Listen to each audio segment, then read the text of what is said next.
Morning class. My self सुमन। हम history का first chapter पढ़ रहे हैं, फ्रेंच रेवोल्यूशन। आज हम उसका थर्ड टॉपिक पढ़ेंगे, France abolishes monarchy and becomes a Republic.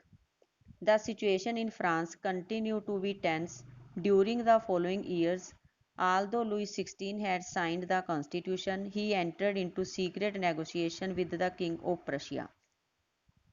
France की जो हालत थी लगातार बिगड़ती जा रही थी। चाहे लुइस 16 ने संविधान को साइन कर दिया था, लेकिन फिर भी वो जो किंग ऑफ रशिया था उसके साथ सीक्रेट बातचीत था उसकी वो चल रही थी। Rulers of other neighbouring country to were worried by the development in France and made plans to send troop to put down the events that had been taking place there since the summer of 1789। जो भी events 1789 तक हो रही थी उसको देख के वो काफ़ी चिंतित थे, और जो फ्रांस में डेवलपमेंट हो रही थी इसकी वजह से उन्होंने क्या किया, जो नेबरिंग कंट्री के रूलर्स थे उन्होंने अपनी सैनिक टुकड़ियाँ उनको दबाने के लिए भेजनी शुरू कर दी। Before this could happen the national assembly voted in April 1792। इससे पहले कि ये कुछ होता तो नेशनल असेंबली ने क्या किया, 1792 अप्रैल में वोटर कर लिया और अपने डिक्लेयर वार और प्रशिया और ऑस्ट्रिया के खिलाफ युद्ध का ऐलान कर दिया। Thousands of volunteers thronged from the provinces to join the army. काफ़ी संख्या में जो वॉलंटियर्स थे उन्होंने अपनी इच्छा से आर्मी को ज्वाइन किया। They saw this as a war of people against kings and aristocracies all over Europe. पूरे यूरोप में राजा के खिलाफ और जो अरिस्टोक्रेसीज होते हैं, जो नवीन घराने के लोग थे, राजे से रिलेटेड रिलेशनशिप थे, जो उनके खिलाफ उन्होंने देखा as a war of people against, इनके खिलाफ युद्ध कर रहे थे। Among the patriotic songs they sang was the Marseillaise. जब वह कहते मार्च कर रहे थे तो उन्होंने एक सॉन्ग गाना शुरू किया, पैट्रियोटिक सॉन्ग जिसको बोला जाता है, मार्सिले था। और जो मार्सिले सॉन्ग था वो किसने कंपोज किया था? रोजट दा ला सिले। किसने किया था? रोजट de Lisle. It was sung for the first time by volunteers from Marseilles as they march into Paris. सबसे पहले जे मार्सिले जो सॉन्ग था, मार्सिले के जो वॉलंटियर्स थे जब वो पेरिस पे मार्च कर रहे थे उस समय उनके द्वारा वो गाया गया था। And so got its name. इसलिए जो मार्सिले शहर से वो जा रहे थे इसलिए इस गीत का नाम भी मार्सिले पड़ गया। The Marseille is now the national anthem of France. इसलिए अब जो मार्सिले है वो फ्रांस का नेशनल एंथम है। कौन सा गीत है वो? Marseillaise, national anthem Marseillaise. The revolutionaries wars brought losses and economic difficulties to the people. Revolutionary जो युद्ध हो रहे थे इसकी वजह से इकोनॉमिक डिफ़िकल्टीज भी लोगों को सामना करनी पड़ रही थी। While the men were away fighting at the front, women were left to cope with the task of earning a living and looking after their families. Man fighting के लिए, फाइट करने के लिए, जैसे युद्ध के लिए बाहर गए हुए थे, तो पीछे से जो सारा काम था अर्निंग ऑफ लिविंग का, बच्चों को संभालने का, फैमिली की देखरेख का, वो सारा काम औरतें कर रही थी। Large section of the population were convinced that the revolutionary had to carried further. काफ़ी संख्या में जो काफ़ी पॉपुलेशन का लार्ज सेक्शन था वो कन्विंस कर रहा था जो रेवोल्यूशन है टू बी कैरीड फर्दर, भी वो इसी प्रकार चले। As the constitution of 1791 gave political rights only to the richer section of society. क्योंकि जो संविधान बनाया गया था 1791 में, उन्होंने पॉलिटिकल राइट दिए थे सिर्फ जो समाज का रिचर सेक्शन था उनको। Political clubs became an important rallying points for people who wish to discuss government policies and plans their own forms of actions. Political clubs बनाने शुरू कर दिए अब लोगों ने। उनके जो रैलिंग पॉइंट थे उनके वहाँ पे क्या करते थे, अपनी कोई भी प्रॉब्लम थी उसको डिस्कस करते थे, गवर्नमेंट की पॉलिसीज़ को डिस्कस करते थे, और वहीं पे कोई भी काम करना था उसको प्लान करते थे। The most successful of this clubs was that of the Jacobins. उस समय का सबसे महत्वपूर्ण जो क्लब थे, कौन से थे? Jacobin clubs. Women too who had been active throughout this period form their own clubs. जो औरतें थी इस समय कहते वो भी काफ़ी एक्टिव हो रही थी और उन्होंने अपने क्लब बनाने शुरू कर दिए। इसके बारे में आप सेक्शन 4 में पढ़ेंगे।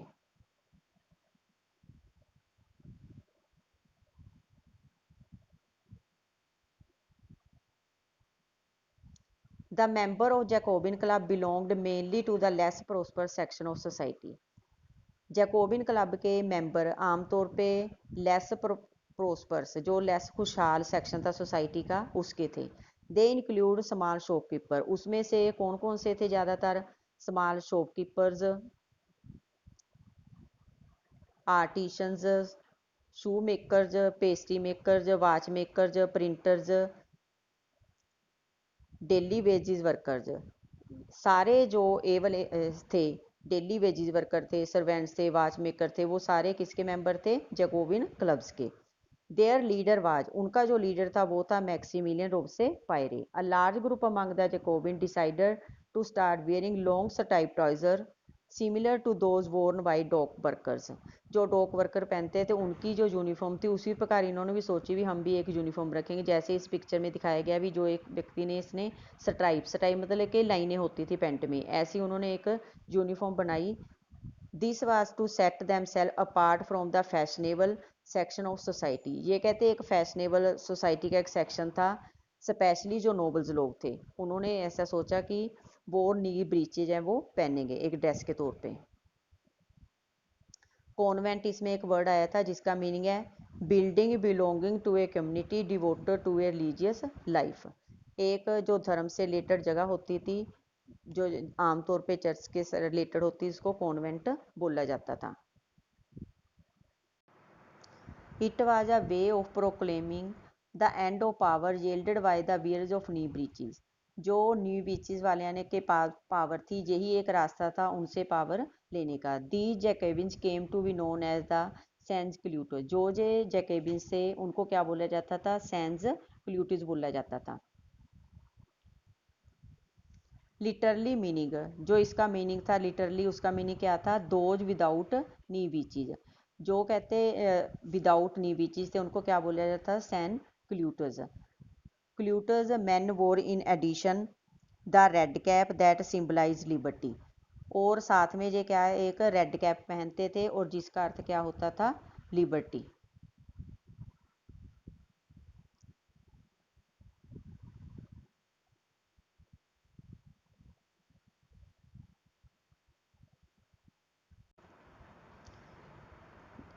रेड कैप का जो सिंबल था वो क्या था? लिबर्टी। लिबर्टी की निशानी थी भी, जो रेड कैप पहनते थे उसका अर्थ था भी हम स्वतंत्र होना चाहते हैं।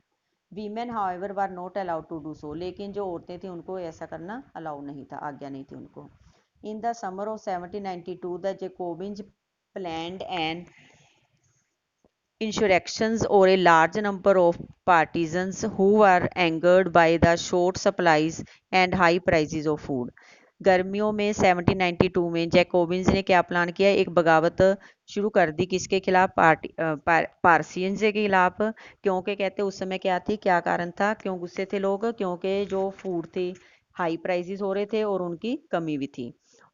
On the morning of August 10, they stormed the palace of Dwellers, massacred the king's guard, and held the king himself as hostage for several hours। 10 अगस्त को उन्होंने क्या किया? पैलेस पे हमला कर दिया और राजा के जो गार्ड थे उनको मारना शुरू कर दिया। राजा को भी कई घंटे तक अपने कब्जे में रखा। Later the assembly voted to imprison the royal family. बाद में जो असेंबली थी उन्होंने क्या किया? राजे के जो फैमिली मेंबर थे उनको भी कैद कर लिया। Elections were held from now on all man of 21 years and above regardless of wealth got the right to vote. इसके बाद अब क्या फैसला लिया गया? इलेक्शंस हुए और उसके बाद प्रत्येक व्यक्ति को जिसकी एज 21 ईयर होती है, रिगार्डलेस, मतलब कि पहले हमने पढ़ा था ना भी, जो 25 ईयर्स का होता था और जिसके पास वेतन होता था, जो 3 दिन का वेतन देता, उसको वोट डालने का अधिकार दिया गया था। लेकिन अब जो 25 ईयर थी उसको एज कम करके 21 कर दिया गया और जो पहले वेल्थ लेते थे, वेजेस लेते थे, वो भी अब खत्म कर दिया गया। Got the right to vote, प्रत्येक मैन को वोट डालने का अधिकार दे दिया गया। The newly elected assembly was called the convention. जो ये नई असेंबली बनी उसको क्या बोला जाता था? कन्वेंशन। 21 सितंबर 1792 को फ्रांस ने अपने आप को मोनार्की को ख़त्म कर दिया गया और अपने आप को रिपब्लिक घोषित कर दिया। रिपब्लिक का मीनिंग क्या होता है? Republic is a form of government where the people elect the government including the head of the government. Republic होता है जिसमें सारे लोग हैं जो अपनी जो गवर्नमेंट है उसको इलेक्ट करते हैं, साथ में जो हेड होता है गवर्नमेंट का उसको भी लोगों के द्वारा इलेक्ट किया जाता है, उसे रिपब्लिक बोला जाता है। You can try to find out about some other countries that the republic and investigate when and how they became so. Louis XVI was sentenced to death by a court on the charge of treason. Louis 16 को court ने फांसी की सजा सुना दी गई, charge लगाया गया उसके बगावत का भी, इसने देशद्रोह किया है।